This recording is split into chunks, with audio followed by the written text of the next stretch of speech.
8 amalan untuk menggapai surga, surat yang ke-13 ayat 20 sampai 23. Yang pertama, orang yang memenuhi janji Allah dan tidak mengingkarinya atau tidak menyelisihinya atau tidak mengubahnya sama saja. Bagaimana penjelasannya? Nanti. Yang pertama, orang yang memenuhi janji Allah dan tidak mengingkarinya. Yang kedua, gemar bersilaturahim. Alhamdulillah. Gemar bersilaturahim. Ibu kalau mau silaturahim baiknya nelpon dulu biar nggak kecilik. Assalamualaikum. Waalaikumsalam. Jeng, hari Ahad besok jenengan ada nggak di rumah? Ada. Alhamdulillah nggak kecilik. Terus setelah itu tanya, ngomong-ngomong suaminya udah gajian belum? Maksudnya biar apa? Maksudnya kalau belum gajian kita mau berbagi rezeki. Ya Allah, seuzon banget nih. Ya Allah, ya Allah. Astagfirullah. Kalau untuk silaturahmi kita alhamdulillah. Baik. Jadi yang kedua gemar bersilaturahmi. Yang ketiga adalah takut kepada Allah. Hari ini banyak orang yang nggak takut kepada Allah. Buktinya banyak yang melanggar. Buktinya banyak yang sombong. Termasuk yang suka nyakitin anak mertua itu juga termasuk yang nggak takut kepada Allah loh. Oh gitu ya? Ya iyalah. Mertuanya siapa? Ya siapa saja. Mertuanya saya. Jadi yang ketiga adalah orang yang takut kepada Allah. Bagaimana uraiannya nanti? Takut kepada Allah. Yang keempat, takut dengan perhitungan yang buruk. Takut dengan perhitungan yang buruk. Bagaimana maksudnya? Bunga mawar bak kedondong, sabar dong. Nanti dijelasin satu-satu. Injih ya. Jadi yang keempat, orang yang takut akan perhitungan yang buruk. Number 5. Yang kelima, orang yang sabar.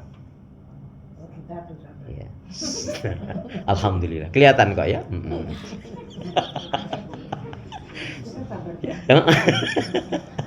Jadi yang kelima apa? Orang yang sabar di dalam mencari keridhaan Allah.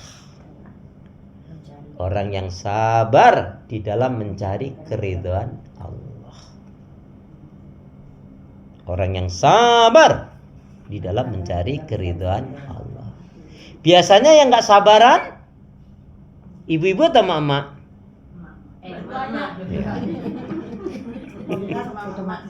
Oh yakin? Masya Allah. Saya tuh sampai hari ini belum pernah ngeliat grup sini nih marah-marah, belum pernah ngeliat saya. Wah, tuh kan malah buka kartu.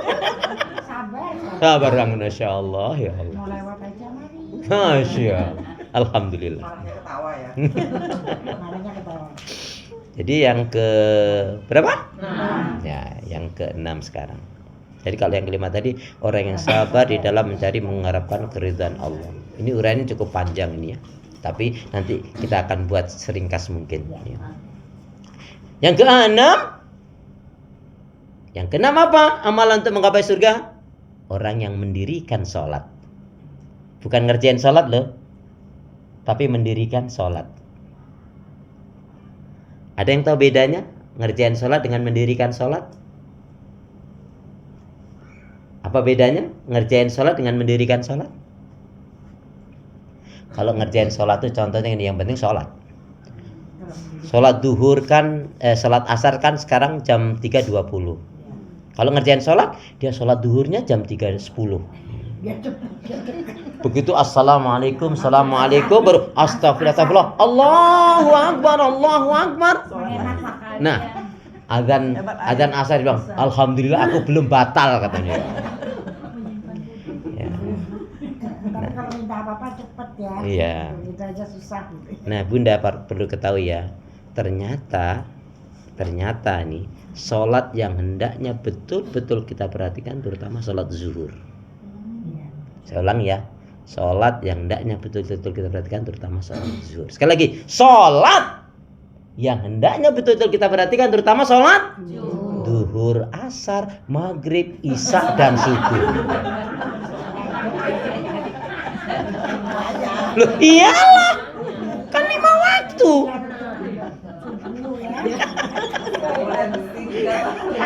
Iya kan? Jadi sholat yang hendaknya betul-betul kita perhatikan, terutama sholat duhur, asar, maghrib, isya, dan subuh.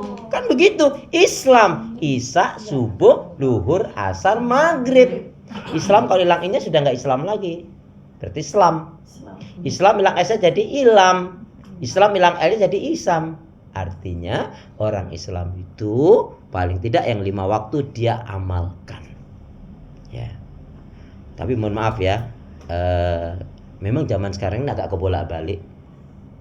Ya, contohnya para mu'alaf, saudara kita mu'alaf dengar azan, Allahu Akbar, Allahu Akbar. Mu'alaf dengar azan, dia masuk Islam. Yang sudah lama Islam dengar azan malah kaget. Ada loh yang akunya muslimah dengar azan kaget. Allahu Akbar, Allahu Akbar. Ya Allah, ada azan. Kata gitu. Ya kalau terus ambil air wudhu sholat sih bagus. Tapi ada juga nih, sudah bagus dia di dalam rumah. Allahu Akbar, Allahu Akbar.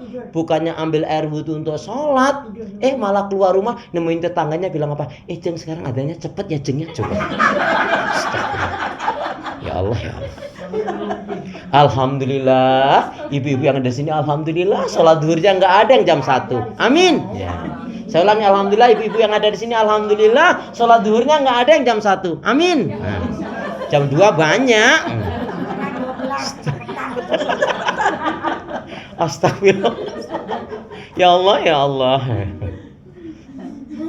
Number 7.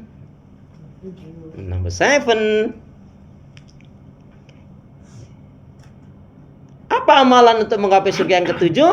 Yang ketujuh adalah gemar mengeluarkan zis. Gemar mengeluarkan zis.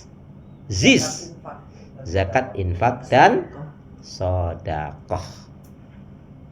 Gemar mengeluarkan zis, zakat, infak, dan sodakoh. Ibu-ibu, kalau bicara mengeluarkan zis, zakat, infak, dan sodakoh itu catatannya cuma 1. Apa itu? Keluarkanlah ya untuk zis, zakat, infak, dan sodakoh. Catatan untuk mengeluarkan zis, zakat, infak, dan sodakoh itu catatannya cuma 1. Apa itu? Keluarkanlah zakat, infak, sodakoh Anda biar banyak, yang penting ikhlas. Iya. Keluarkanlah zakat, infak, sodakoh Anda biar banyak, yang penting ikhlas. Daripada sedikit nggak ikhlas, lebih baik banyak tapi ikhlas. Udah sedikit nggak ikhlas diungkit-ungkit, najis tau nggak?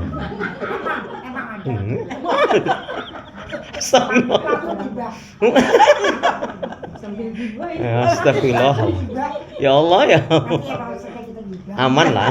Astagfirullahaladzim ya. Yang ke-8. 1 sampai 7 tadi kan dari saya. Coba gantian dong yang ke-8 dari jamaah. Masa aku terus? Bu, kalau di tempat lain nih rumornya 1 sampai 7 kan dari saya. Yang ke-8 gantian dari ibu. Jawabnya apa, Bu? Ustadz, mohon maaf ya, kalau kamu udah ngerti nggak ngundang Ustadz. Wah.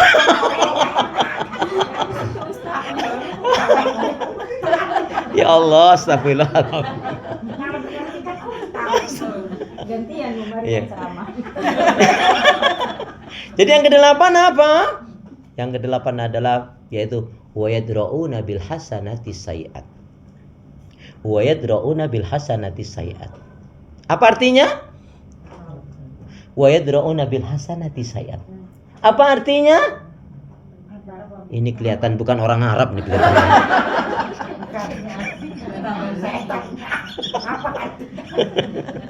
Astagfirullahaladzim. Jadi wa yadra'una bil hasanati sayiat, ini dahsyat ini, masya Allah. Yaitu apa? Menolak keburukan kejahatan, menolak keburukan kejahatan dengan kebaikan. Masya Allah. Menolak keburukan, kejahatan dengan kebaikan. Wah, ini nggak mudah loh bun. Menolak keburukan, kejahatan dengan kebaikan. Ini saya contohkan gini. Nanti kita belajar dari Bunda Aisyah di poin ke-8 ini. Dan Rasulullah banyak contohnya, tapi untuk Bunda cukup satu saja, belajar dari Bunda Aisyah ini sudah mewakili. Ini tapi saya mau tanya dulu gini contohnya. Misalkan ada teman Bunda, tetangga atau saudara yang jengkelin. Wah, nyebelin banget. Ada teman, ada sahabat, ada saudara, ada tetangga jengkelin banget, nyebelin banget. Wah, pokoknya dia. Nah, satu hari teman yang jengkelin ini, yang nyebelin ini, yang suka memfitnah juga. Satu hari dia sakit, kemudian teman ibu bilang gini, Jeng, itu yang suka nyakitin kamu, yang nyebelin kamu, dia lagi sakit loh sekarang hari ini, Jeng. Ibu bilangnya gimana? Hah? Syukurin? Ibu bilangnya gimana? Hah? Hah? Innalillahi masih hidup loh. Itu teman, itu yang suka nyakitin kamu, jengkelin kamu, itu dia lagi sakit sekarang. Enggak, saya tanya Bunda, bilangnya apa gitu loh. Kasihan. Tapi ada juga yang tanyanya selalu, emang dia sakit apa? Gitu loh. Enggak sih. Jangan banyak dosa. Tuh. Ada yang tanya gini, emang sakitnya apa? Terus temannya tadi bilang, enggak sih, cuman sakitnya biasa aja, cuman agak pilek-pilek. Terus dia bilang apa? Oh, berarti bukan doaku. Gitu. Berarti astagfirullahaladzim. Na'udzubillah min. Baik, saya mau ambil yang ke-8 dulu sebagai kisah ini sebagai pelajaran. Karena ini pelajarannya cukup panjang Bun, tapi saya ambil inti poin satu kisah menarik. Ini tandanya imannya baik, hatinya baik, ibadahnya baik, dan hidupnya memang mengikuti tuntunan Allah. Contohnya Ibunda Aisyah. Ibunda Aisyah ini cantik bak bidadari. Dari wanita yang paling banyak hafalan Quran, hafalan hadis adalah istri Rasulullah, Ibunda Aisyah. Ibunda Aisyah ini Bu pernah difitnah selingkuh. Ya. Yang memfitnah orang Yahudi. Singkat kisah, wanita yang menuduh Ibunda Aisyah dengan tuduhan yang keji ini apa? Mau melahirkan. Dan Ibunda Aisyah ini diberi fadilah kelebihan, salah satunya ahli dalam persalinan. Selain cerdas seperti Bunda Santi, tapi kaitannya lain ya Bun. Nah, ketika wanita yang jahat ini, wanita Yahudi tadi mau melahirkan, dia minta kepada anaknya, nak sayang putriku, pergilah engkau ke Bunda Aisyah. Untuk apa ibu? Kamu ini ngerti nggak? Aku ini mau ngelahirin adikmu. Udah sakit banget ini. Kata anaknya apa? Ibu ini jahat banget. Anaknya ngerti kalau ibunya ini jahat. Dosa ibu kelewat, ibu pernah memfitnah, ibu ini jahat banget. Minta, gimana mungkin dia akan menolak? Teman-teman ibu aja nggak ada yang menolak. Singkatnya Bu, dalam keadaan lunglai dan gontai, anaknya ini mendatangi Bunda Aisyah. Sebelumnya sudah ada wanita muslimah. Nah, sekarang saya tanya, kalau ibu yang jadi dokter atau bidannya, ada wanita Yahudi yang pernah nyakitin, minta tolong, yang satunya wanita muslimah juga minta tolong. Kalau ibu, ya, mana yang ibu dulukan? Yang muslimah atau yang Yahudi? Yang muslimah ya. Tapi kalau rumah sakit yang bawa duit loh Bu, ya. Kadang-kadang agak kurang ajar juga itu ya. Bilang kemanusiaannya ya. Singkatnya ditanya dengan yang muslimah, ibu kamu gimana? Ibu saya sudah merasa mulus-mulus mau melahirkan. Oh ya. Kalau ibu kamu gimana? Yang Yahudi tadi itu, ibu saya sudah mau melahirkan, udah pecah ketubannya, dia sudah merasakan sakit sekali. Gitu. Apa kata Ibunda Aisyah? Yang kepada yang muslimah, kamu pulang dulu ya, insya Allah ibumu masih lama. Ibunya dia lebih berhak untuk dibantu lebih dulu. Coba. Padahal wanita Yahudi ini tadi yang pernah memfitnah Ibunda Aisyah. Coba. Kalau ibu gimana?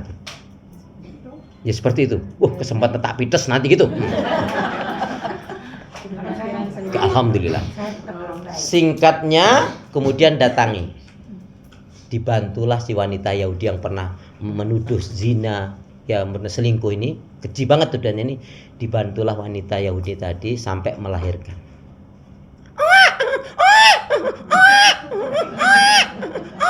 Ya anak Yahudi kadang-kadang lebihnya gitulah Bu ya. Beda. Iya. Bu, begitu melahirkan apa? Kamu nggak usah minta maaf, aku udah mau maafin kamu. Kamu nggak usah minta maaf, aku sudah maafin kamu. Kamu nggak usah berterima kasih, tapi bersyukurlah kepada Allah karena Allah telah menyelamatkan dirimu dan bayimu. Aku doakan semoga Allah mengampuni salah dosamu, memberi petunjuk hidayah kepadamu. Nih, ada ala kadarnya, semoga bermanfaat untukmu dan bayimu. Bisa Ibu seperti itu? Bisa enggak? Aku kok ini yakin itu. Itu ini pengamalan yang dimaksudkan orang yang menolak keburukan, kejahatan dengan kebaikan. Makanya Ibu pernah mendapatkan pelajaran. Kalau orang tua kita dulu ngingetin apa katanya? Udahlah Nduk, udahlah Nak, udahlah sayang, udahlah Bu, ikhlasin saja. Maksudnya ikhlasin saja itu apa? Maksudnya maafkanlah. Maafkanlah, lupakan keburukan salah dosanya, kemudian doakan yang baik-baik. Jadi maksud ikhlaskanlah itu mencakup 3 hal ini. Ibu disakiti, ya nasihat orang tua dulu Bu. Ini kaitannya dengan ayat ini tadi kalau dipraktekkan tadi. Udah ikhlasin saja. Ikhlasin saja itu meliputi apa? Memaafkannya, melupakan keburukan salah dosanya, dan mendoakan yang baik-baik. Menurut Ibu dari ini yang berat yang mana? Memaafkannya, melupakan yang buruk-buruk yang nggak baik itu, dan mendoakan yang baik-baik. Menurut Ibu yang berat yang mana? Melupakan berat. Cuma biar nggak inget gitu berat. Ya, mengikhlaskanlah itu cakupannya tadi, memaafkannya, melupakan keburukan salah dosanya, satu lagi mendoakan yang baik-baik. Itu kaitan ikhlaskan itu cakupannya 3 tadi. Terhadap orang yang pernah jahat sama kita tadi. Mana yang berat? Ikhlaskanlah itu cakupannya memaafkannya, melupakan keburukan salah dosanya, kezalimannya, dan yang ketiga adalah mendoakan yang baik-baik. Mana yang berat? Tiga-tiganya berat. Saya tanya kalau Enggak, tapi dengan berinnya waktu mungkin bisa kali ya tiga-tiganya itu. Memaafkan itu yang suka agak susah ya. buat apa susah? Yang buat apa susah? Susah itu tak ada gunanya. Ya, nggak boleh sebenarnya. Tapi kadang-kadang kan sangat memfitnahnya itu kan berlebihan. Wow, gitu. Namanya juga manusia. Memang sih kalau kita sudah saking jengkelnya sampai apalagi sampai mengatakan luka yang kurasakan, gitu. Berat banget itu. Sekarang saya tanya, yang punya sifat hasad, iri, dengki, benci, dendam itu jin, setan atau iblis? Berarti yang ngikutin kayak gitu siapa ya? Nauzubillah min dzalik. Kenapa menjadi berat melupakan, memaafkan dan mendoakan baik? Kenapa? Karena hati kita masih diselimuti oleh bisikan iblis. Di antara pahala yang sangat besar sekali, yang sampai malaikat itu kewalahan nulisnya besarnya pahala apa? Yaitu memberikan maaf kepada orang lain. Jadi cakupan tadi mengikhlaskanlah itu tadi memaafkannya, melupakan keburukan salah dosanya, satu lagi adalah mendoakan yang baik. Makanya hal yang nggak baik itu Bun, semua hal yang nggak baik tutup buku, buang sejauh mungkin. Bengkulu, Semarang. Dulu, gitu mestinya. Untuk apa diingat-ingat yang nggak baik? Ya, itu yang mengingat yang jelek-jelek itu, ya itu sampah. Ya, datangin penyakit, buang energi, mempercepat mati. Nggak ada manfaatnya. Makanya apa? Kalau kita sering membicarakan yang nggak baik, itu berarti kita nyimpen sampah. Sini tak kasih tahu. Aku tuh sebetulnya sebel banget sama itu tuh. Nggak boleh. ajar ngalah, yang waras ngalah. Iya udah, lupakan. Aku masih bisa bersahabat bergaul dengan kamu sekedarnya loh, tapi mohon maaf, aku nggak bisa lagi percaya sama kamu. Si hello jadi orang itu. Untuk apa kita memendam kebencian, Bu? Oh, sambil nyapung lihat dia apa itu ngapa? Gitu. Nggak ada manfaatnya. Ya kan? Iya, iya. Halo? Iya, betul. Halo. Iya. Jadi kita harus gimana? Ya tadi, lupakanlah. Tapi kita nggak usah deket-deket ya. Ya, kalau kita bisa doakan yang baik, lambatlah bisa. Kita berat mendoakan yang baik, itu masalahnya. Ya. Tapi Yuk. udah keterlaluan bagaimana? Nah, mulai nih.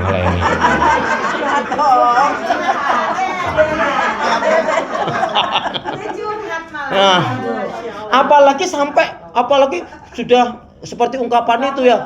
Gagal banget sampai lagi Pak mengatakan berulang-ulang kali sampai begitu. Tapi Bu, Orang yang begitu ya. kualitas kita tahu ini kita ini orang yang berkelas, orang yang betul-betul orang yang berkelas, orang yang betul-betul sabar, orang-orang yang betul-betul pemaaf yang ingin dicintai oleh Allah itu dia nggak mau masukkan hal yang nggak baik. Untungnya nggak ada. Wong dia masuk neraka juga nggak menguntungkan kita kok. Tapi kalau kita inget-inget nggak ada sama sekali manfaatnya. Itu yang mempercepat tua, datengin penyakit, buang energi, mempercepat mati. Penyakit banyak. Nah, ibu pernah sakit? Ibu pernah sakit? Sakitnya di mana? Oh ya udah. Ya Allah. Astagfirullah.